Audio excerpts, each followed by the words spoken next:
High friends, welcome back to my channel. আশা করি তোমরা সকলে খুব ভালো আছো, আমিও খুব ভালো আছি। তো আজকে বড়মার মন্দিরে একটু পুজো দিয়ে গেছিলাম। দেখো, আমি চাই একটুখানি সন্ধ্যের দিকে 8টার মধ্যে বন্ধ করে দেয়, আমি তার আগেই গেছি।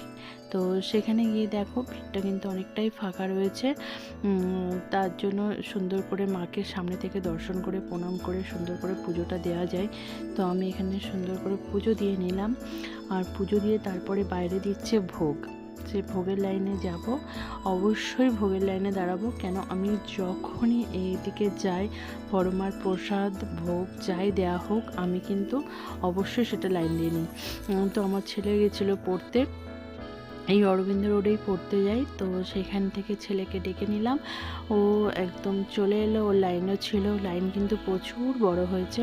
তো আমরা চলে এসেছি ভোগের কাছাকাছি। দেখো, মন্দিরের সামনেই চলে এসেছি, সামনে থেকে ভোগ দিচ্ছিলো।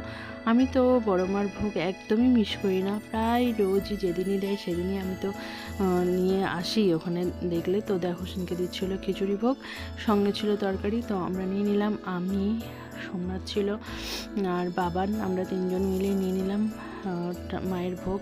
সে তো অমৃত, আমার কপাল খুব ভালো, তার জন্যই এখানে বড়মার কাছে আসা। ইভেন বড়মার এই প্রসাদ, এই ভোগ আমার খাওয়া সম্ভব হয়। তো যাই হোক, সেটা তো অমৃত, ভীষণ ভালো লাগে আর ভীষণ টেস্টি। এর স্বাদ মানে যতই কিছু করে রান্না করা হোক, এর স্বাদ কিছুতেই পাওয়া যাবে না। তো দেখো, এখনও পর্যন্ত আমাদের নেবার পরে প্রচুর ভিড়, প্রচুর লাইন, প্রচুর ভক্তগণের লাইন। জয় বড়।